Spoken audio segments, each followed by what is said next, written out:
Where can I get my well water tested for free? Unfortunately, it's really uncommon to find a good free well water testing option. If the state or the county or the town does offer testing at all, it usually comes at some kind of a fee.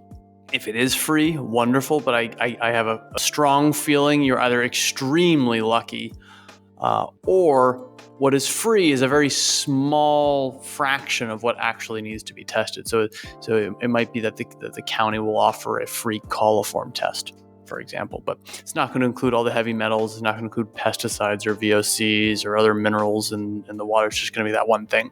And the same is sometimes true for lead, because lead got a lot of special attention from the federal government. There might be free lead tests flying around, but it'll just be lead, and it won't be the other heavy metals or the chlorine compounds, et cetera, et cetera.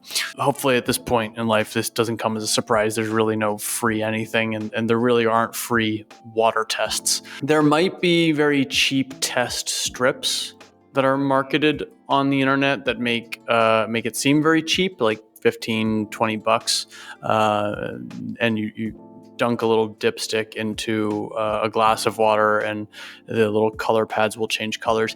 And while these can have, in very niche circumstances, some use and value, they are not to be used for assessing the safety of drinking water. None of them are certified for use by the EPA or by any institution for assessing the safety of drinking water. So they're cheap, they're easy, they provide a little bit of information, but they're highly inaccurate and they do not test most of the things you care about when it comes to drinking water safety. So while they might work for pools and for certain types of testing like chlorine testing, they're not going to, generally speaking, be a solution or there won't be an alternative for a certified laboratory test.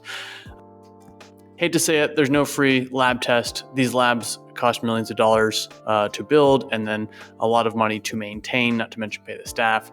And so it's difficult to provide those services for free. All right, thanks for watching. If you've got questions, please put them in the comments section below and we'll get back to you as soon as possible.